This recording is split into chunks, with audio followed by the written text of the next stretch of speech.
I'm actually surprised how fast this queue popped for Void Arc. We we come in on this gigantic ship that seems to be flying through the skies with our airship and the monocutter also like landing on it. It's got these big old like arches of purple and black like power lights. These manta rays flying through the air, like big manta rays. And this is, I believe, a 24 man.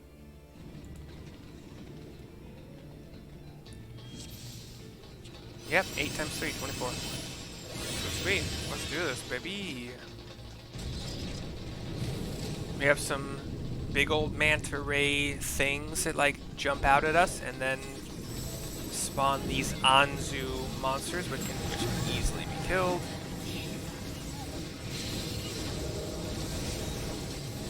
If I can stun them. Can I stun them? Yeah, I can. Not that it mattered because they died so quickly.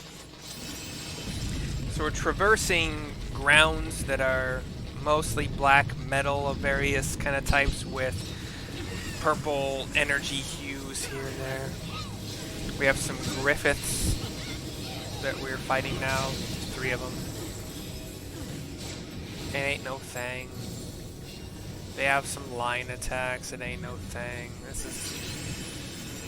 Well, we'll see what the bosses do, but we're being pushed down this black and purple tube with wind energy, and now we're at the base of it, and we're running along some pathways of black with little purple kind of crystal energies along the ground, and blue lines of energy as well, like blue-purple lines.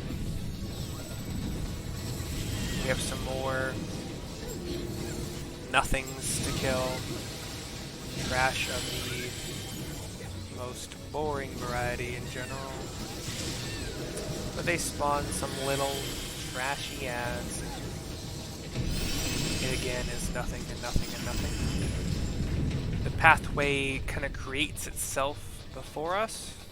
Kind of like jagged pieces of that black kind of metal with purple energies. And now we're at our first boss, Cetus. C-E-T-U-S. A large manta ray boss. I think Akira in my group is the main tank, so... there'll be circular AoEs you want to avoid. There are body slams. Body slam will play a bigger role in a minute when Cetus kind of leaves the zone here. I believe there are ads. To zoom out. Shit. He's got a tail cone attack that you just want to avoid. Oh shit. I stood too close to get hit by the frontal cone, I guess? I don't know. And he has left the playing field, leaving some ads to kill. I'm going to put my dot on all of them.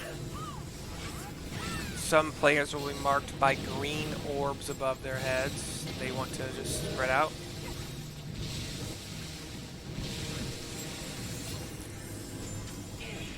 I think you see this is about to body slam, and after he does, you want to gang up on him so that you don't get hit by the electric whirl.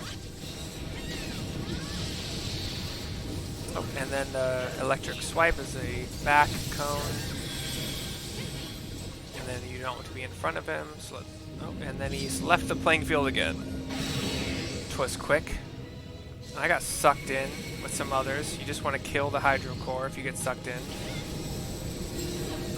Everybody outside of this dome, not with the hydro core right in front of him, wants to kill everything outside of the dome.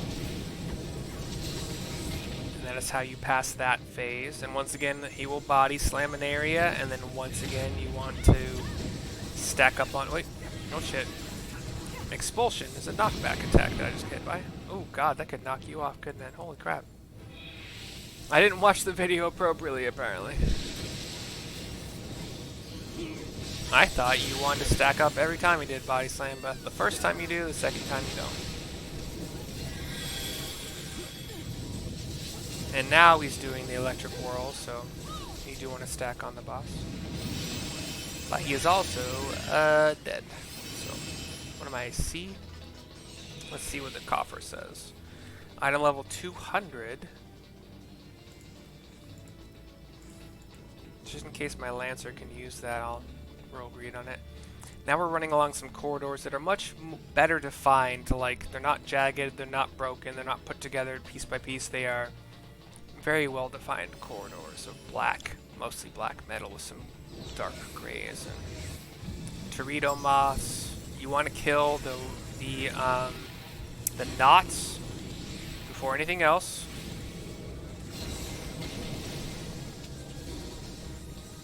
So one group like goes kind of to the left, another group goes to the right. That's just how it is in here.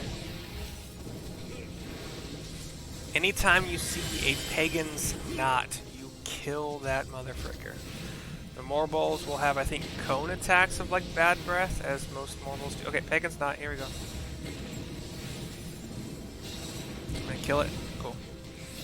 If you don't kill the pagan's knot, according to the video I watched, it will do a just entire stadium-wide poison sadness. This guy's taking a lot of damage. Why are you taking a lot of damage? Is there not a tank over here? What the fuck? Oh shit, another pagan's knot. God damn it. We don't have a tank on this side, you idiots.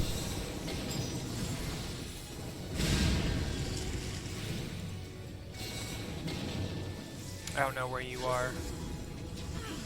This person needs healed, I don't know where they are.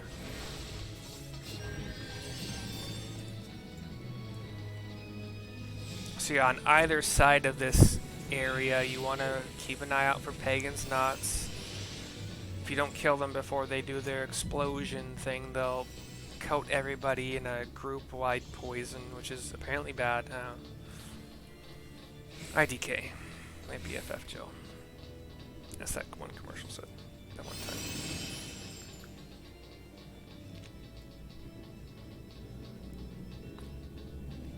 We're running slowly, 'cause I didn't get a boost. I could just sprint, but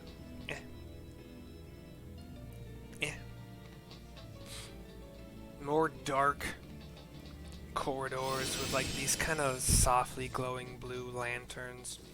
We've got a boss that's kind of a three-headed plant Cerberus kind of thing, chained to this like pillar in the middle. One of them will be immune to ranged attacks, and the other will be immune to melee. So you want to attack the one that is not immune to what you can attack with. In my case, Sawtooth. Oh gosh. Ah! Kind of like the planty Cerberus thing. God damn. Is immune to melee. So, I think. Oh, no, now they've switched. Okay, hold on. I don't even know if anybody's gathered. So, occasionally they'll throw out these like green bombs that you just want to like not be in range for. You want to move out of them if you can. If you can't move out of them in time, you'll get these line tethers, and then somebody else in the raid. Oh shit! Oh no! Oh my gosh! If you get the line tether on you, somebody else in the raid who's not tethered has to run through the tether in order to break it. Okay, so I'm still on the, yeah. You want to kill the ads. These are like these giant wasp things that...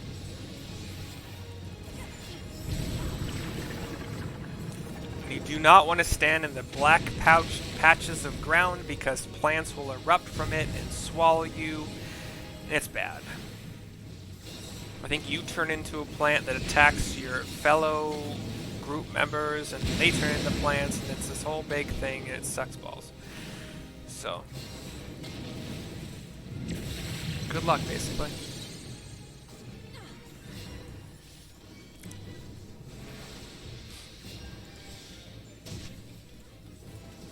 I'm gonna keep this tank alive, I guess. I don't know. Ah! I was in the range of this weird tether bullshit. Thank you. Thank you, person running through us. Black things on the ground means avoid them. And they're down.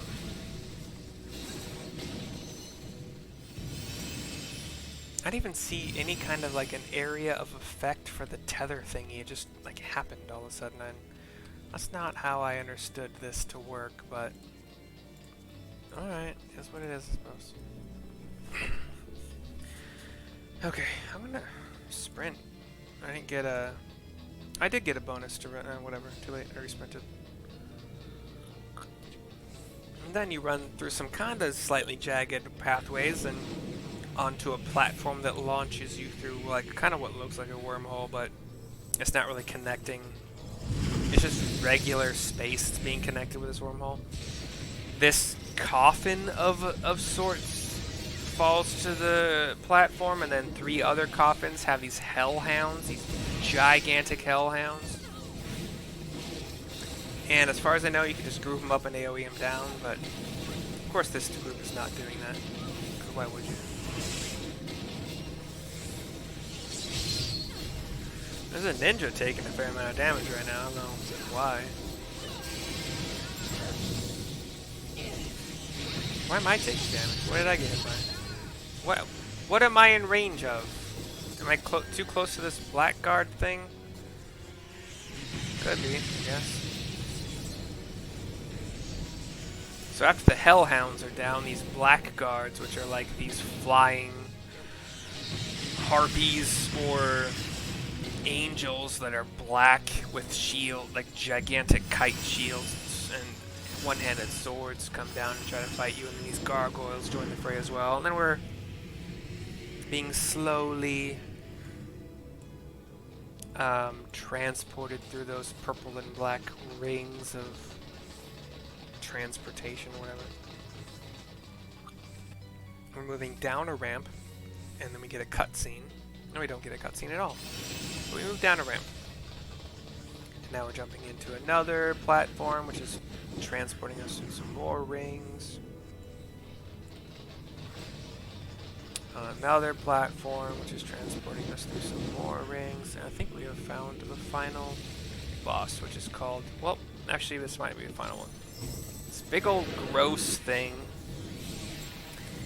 And everybody starts off with 1 stack of this just ongoing dot.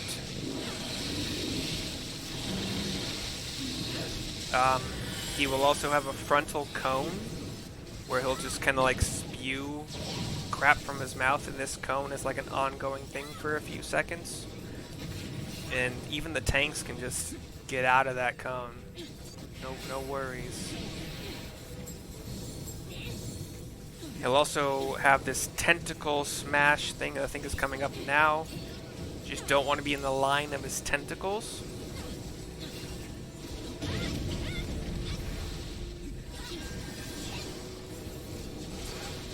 There's one person who's standing on the platforms. He knows what's up, but way too early for it. I'm not sure when the platform thing... There's 4 platforms. 5? 4. 3? 4, okay. Maybe 5, but 4. He'll also spawn these towers that increase the amount of AoE, AoE dot everybody's taking, so they need to be killed ASAP.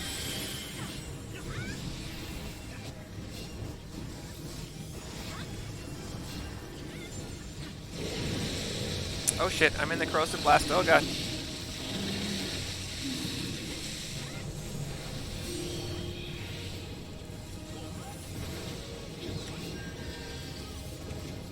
Void Pact is a platform thing, I think, so you want to stand on the platforms to avoid the pact thing. Actually don't know if I was on there long enough. I might die here. We'll see. Oh gosh. You want to kill the foobars, but the tanks also want to pull a targeted foobar out of the cone attack of the boss. Oh, did he get him? He didn't get him, did he? Another foobar alive. Nobody's taken care of. Come on, tank, get him off. Okay, cool. These foo bars are also, but they're basically they're little. Okay, pestilence is where you want to jump on a platform, right? Okay, yeah, that's pestilence. That's what pestilence is. If you don't jump on a platform for pestilence, you'll probably die.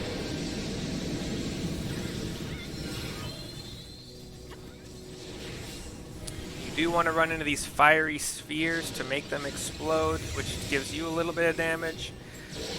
But if they aren't exploded, they will give a lot of group-wide damage, which is bad. Oh god, I just got launched. Oh, we beat the boss, and I happened to accidentally jump through the portal. Okay, cool, that's fine. That works.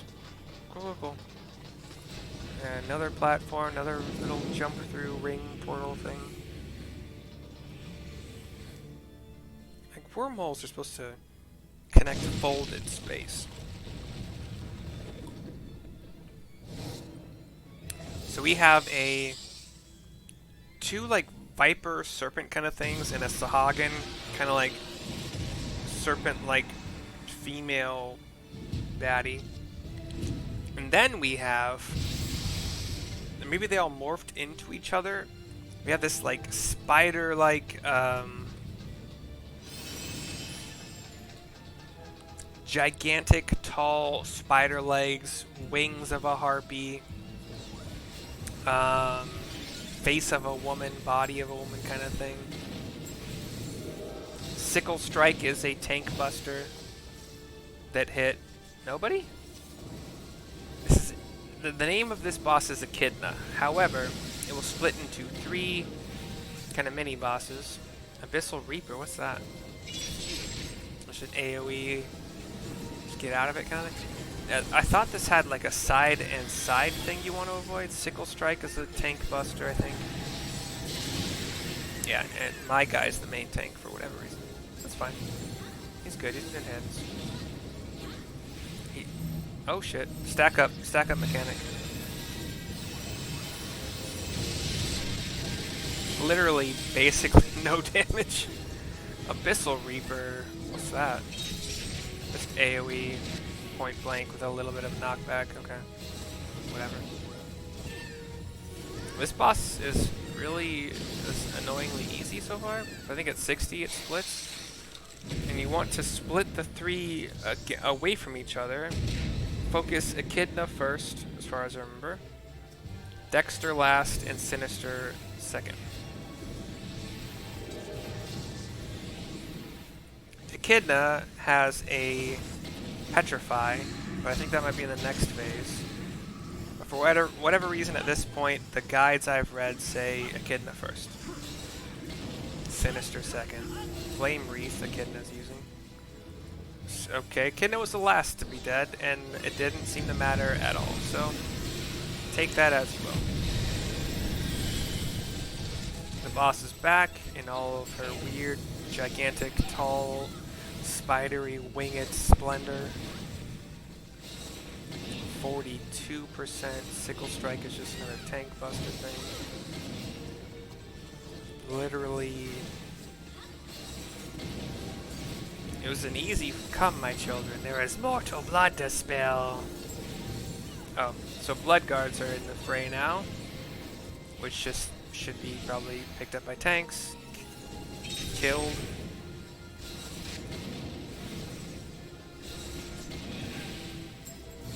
They have a line attack that is a thing. It isn't very scary.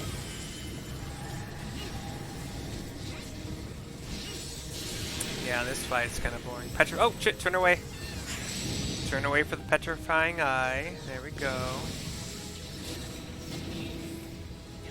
Sickle Strike is a tank buster again.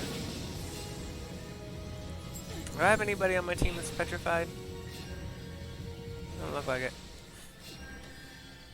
Some circle AoEs to avoid. Probably about 7 of them. 1 in the middle and 3 on, like, kind of in a row with a little bit of an arc on the sides. The Echidna is at 8, 7, 6, 5, 4, 3, 2%, and down so. Fight seem more interesting on the video.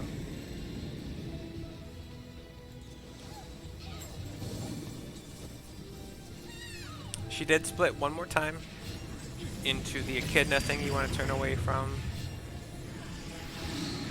Sinister and Dexter, which once again, I think Echidna's gonna be the last one killed. Whatever. And the boss is gonna come back up just to die. She explodes in this black and red shelled thing. Raises her spidery kind of pincers into the air, only to die and explode into nothingness.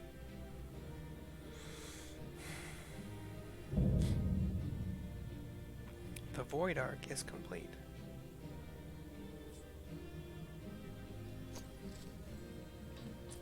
Righto, let's jump into the treasure coffer C. Coffin lid, don't want. Wind up Echidna, sure. Don't care about that. White mage 200. I'm good. Red mage 200? Hands? Do. Nope, I'm good. I can't accommodate anybody because they're all gone now.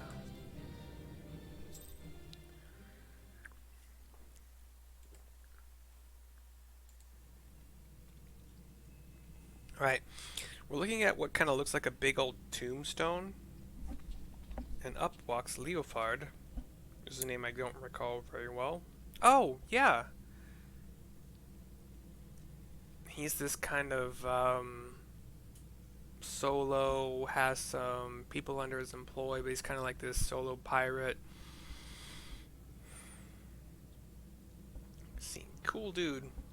Bugger me, I expected danger, but not a hell-spawned bleeding nightmare made flesh like that. Didn't stop you and your mates though, did it? That's some crew you've got there, no mistake. You look to the side, and up runs a couple of his cohorts.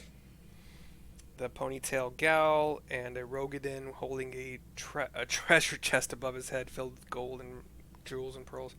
Right then, let's have a look inside that dirty great coffer type thing. Summit tells me it's filled to the brim with booty. He's got his red goggles. Like, this thing at the edge of the combat arena, combat circle. Don't look at me, I never moved a muscle, says Stasia after the ground kind of starts to shake and she stumbled a bit. But she didn't really, she did, but she didn't, you know what I'm saying?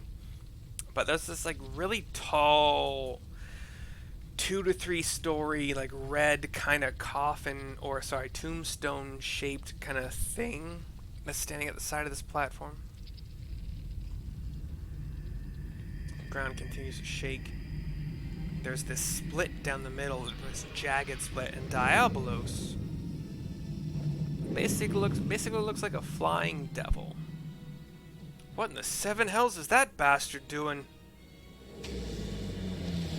Diabolos is like his wings kind of fold in front of him as he's in the air, and then this plus sign of red energy emanates from his body, and then it forms this like square of energy with middle and vertical line. This way, swiftly now, says this cat with just a little thin cat.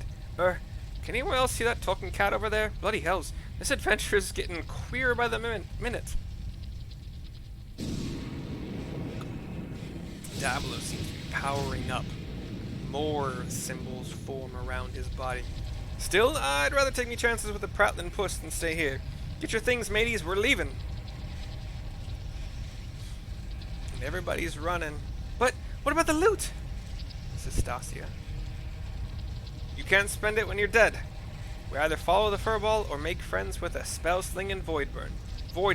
Your choice. Gods damn it! How's an honest sky pirate meant to make a living? Says Stasia, noticing that Diabolos is almost entirely powered up and ready to frickin' explode on y'all. These symbols and the Rogadin is running with the treasure chest above his head, held in his hands. Diabolos is. I thought he already just exuded his power, but I guess he's got more. So that's scary as F. You know what I'm saying? So the monocutters, 3 monocutters are flying in the wind with this cat at the helm of one of them. Or on the bow. I think bow is the front, right? Just having no problem at all keeping itself, upright through all the wind and quick turns. And you all kind of come out of the clouds, only to be followed a little bit out of the clouds by this gigantic black ship with purple runes and purple symbols glowing all over it, and the bow of this ship has what looks kind of like this laser. And the aft of the ship looks like it has this kind of crisscross pattern of red energy lines with these kind of purplish, blackish chains that seem to have been surrounding it, and the chains break. The ship's breaking up. Is he trying to bring her down? Says Leofard. Ship rises more and more into the sky, and then those zigzagged symbols in the back open up, and appears that they've been containing this inner power source that seems to grow and grow with power, purple, blue energy. And then it shoots this beam of pure blue, thick light that leaves this trail of black and purple in the air. The Void Scent is attempting to initiate a dimensional displacement, but the gate, it cannot possibly be large enough for the entire ship, says question mark, question mark, question mark. Who is that? Is that the cat? Who's saying that? We see half moon in the sky, Diabolos batting its wings slowly, just staying aloft. Those, doors of the ship with the crisscrossed red pattern close again. And then they open once more, and Diabolos seems to fly inside. Or fly up to meet... Oh, sorry, this is on the bottom of the ship. This is a crisscrossed red pattern on the bottom of the ship. And from the bottom floats down that red kind of coffin thing that I was seeing earlier. The Queen's coffin! He takes it beyond our reach! I think this is Kate. I think this is the cat, which I know is Kate, of the Kate Sith variety. But the coffin descends into that pathway created of black and purple energy. And so does Diabolos. And then the entire thing winks out of existence. And that ship descends down to the level of the fog, clouds, and just seems to descend enough and enough further until it's out of sight. Even with all the energy coming from it, it's entirely out of sight. In your monocutters, Leofard pulls up next to you. Well, there don't seem much a point hanging around here. Let's get back to solid ground.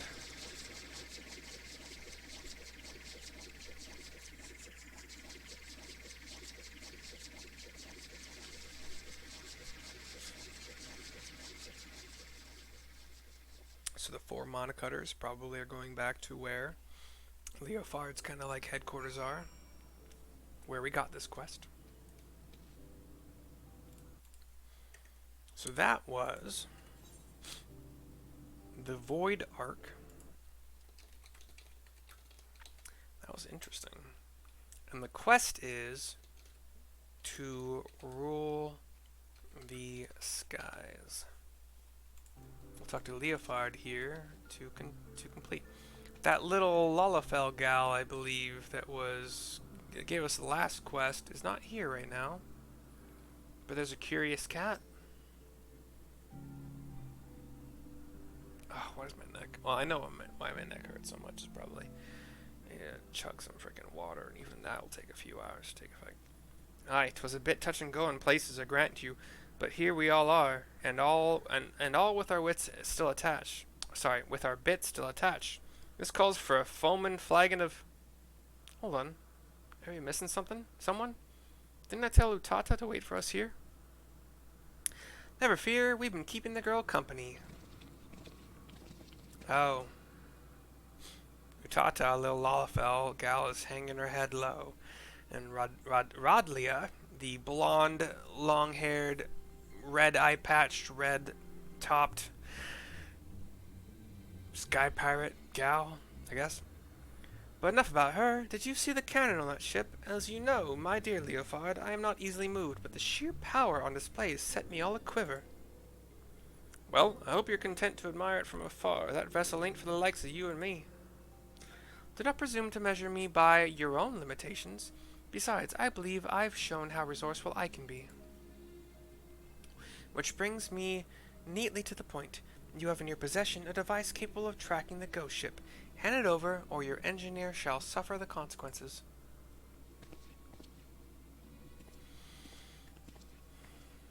One of her compatriots walks up to Leofard.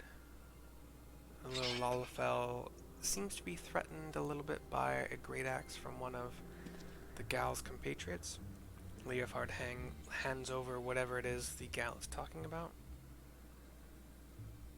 Perfect. A compass pointing the way to my just reward. A weapon like that belongs in the hands of one with a will to use it. Come, lads, our business here is concluded.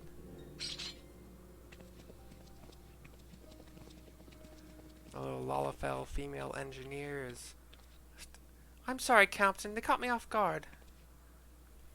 You get a bang of the head or something? Summit? The man I know would never give in to scum like her without a fight. Unless...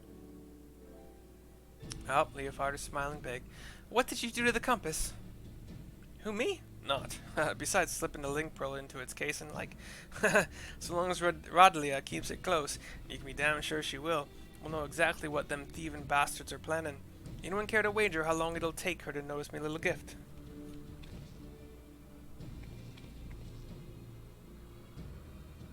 That's very clever and all, but how are you proposing to stop her from getting her hands on that derelict and its great big cannon? I ain't worked that part out yet, but I suspect it'll start with us keeping a close eye on the Talons. Before we get into any of that, though, I've got some questions what need answering. You wish to know more of the Void Ark, the ghost ship, as you call it, says the cat. The Void Ark, so that's its proper name. Aye, I'd like to hear whatever you'd care to tell us, Puss. And I, for my part, am curious to hear your stories. Ere we continue, however, I must insist that you address me by my proper name, Kate Sith. I will not respond to Puss or Cat, and most decidedly not Furball. So ends this quest to rule the skies. Oh wait, oh, one more cutscene. We're inside the headquarters. Okay. And the Kate Sith is on the table, walking around, kind of eyeing all of us, taking our measure, taking the measure of the room, the treasure, the maps, etc. My tale begins long, long ago in the city of Mnach. M-H-A-C-H, so Mach, which once stood in the lands of Yaphaem, Y-A-F as in Frank, A-E-M as in Mary, Yaphaem. The sorcerers of Mach were masters of destructive magics, and they brought their terrible power to bear against Omdapor, and Nim in the War of the Magi. Excuse me. The titanic forces they unleashed, however, took a heavy toll upon the land, ultimately resulting in a colossal flood that drowned the realm of Eorzea, a catastrophe which my master, High Void Mage Cessair, C-E-S-S-A-I-R, was wise enough to foresee. Cessair? Wait, what? What colossal flood? Are you talking about the 6th Umbral Calamity? Says Stasia. I suppose you would know it as such. Now where was I? Ah, yes. When they learned of the fate that awaited them, the Magi began construction of a gargantuan vessel that would bear their peoples of the skies and to safety. The operation of the Void Ark, as the ship came to be called, was entrusted to Cessair. Prior to that, of course, my master had been a prisoner in her own home, confined for her outspoken opposition to the war. So the Ark was meant to be a sanctuary? Then how did it come to be so, I mean, what happened to all the people? And where did all the void scent come from? Says Utata. By what power do you imagine such a massive craft remains aloft? The energy required to raise the ark was siphoned from over 1,000 otherworldly servants sealed within the vessel. Advances in Makai sorcery were made for one reason and one reason only: cataclysmic destructive power, and the swiftest and most dangerous method of acquiring that power was through the enslavement of void-sent entities. So the creatures on the derelict, they broke free from your master's control? The cat nods. At the very heart of the ark, the Void Mages had entombed a great ruler of the Void-sent. S as in Sam, C-A-T as in Tom, H-A-C-H. Skathuk, the Shadow Queen. But in order to control so potent a prisoner, a mage of adamant will was required, and being Mock's preeminent sorcerer, Cessair was deemed best qualified. Were otherwise, my master might never have been released from her own imprisonment. Yet even with Cessair's peerless skill, the Shadow Queen could not long be subjugated. One after another, the lesser void-sent awoke and ran rampant within the ship. In the end, Cessair and the 53 void mages aboard the ark sacrificed their own life energies to return the fiends to their coffins, leaving me, a lowly familiar, to watch over a derelict prison. It's definitely a female Kate, by the way. If I remember my own Broleras right, the stuff you just described happened more than 1,500 years past, which is a good while by anyone's measure. And since everything seems to have been quiet on board your boat till just recently, I'm thinking somewhat unusual must have happened to wake the inmates up. Am I warm? One day, a void scent that had taken the shape of a bat flew into the ship. At first, it was little more than a nuisance that I brushed away, but the longer it remained on the ark, the stronger it seemed to become. Eventually, I could not contend with its power, and it began shattering seal after seal. Diabolos.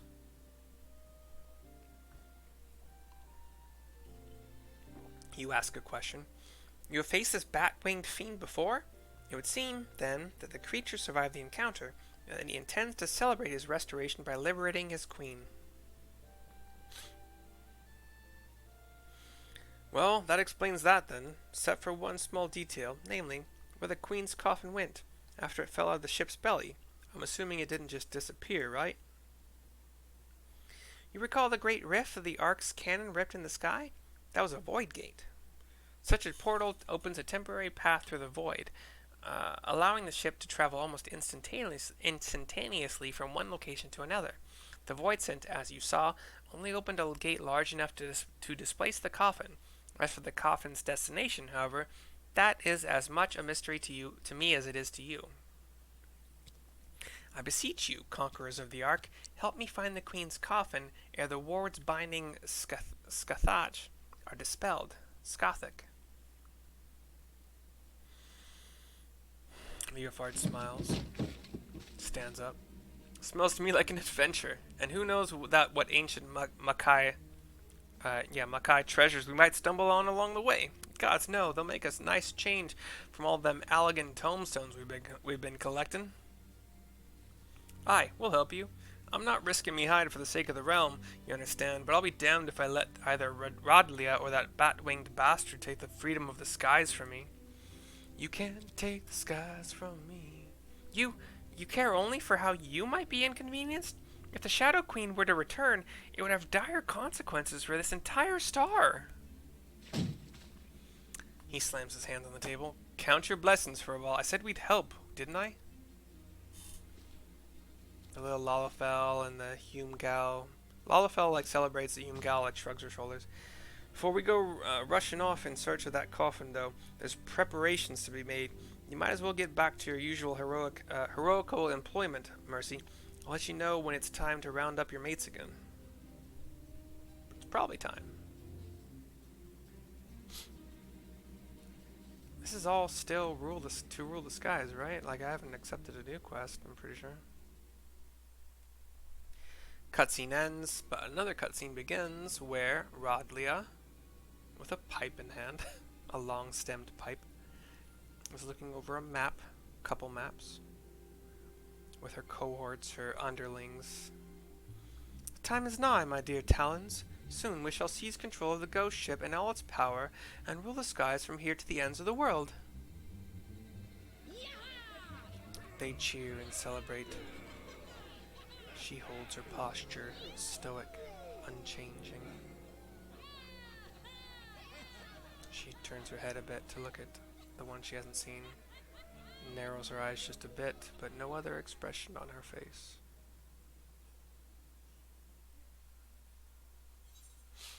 To rule the skies is complete.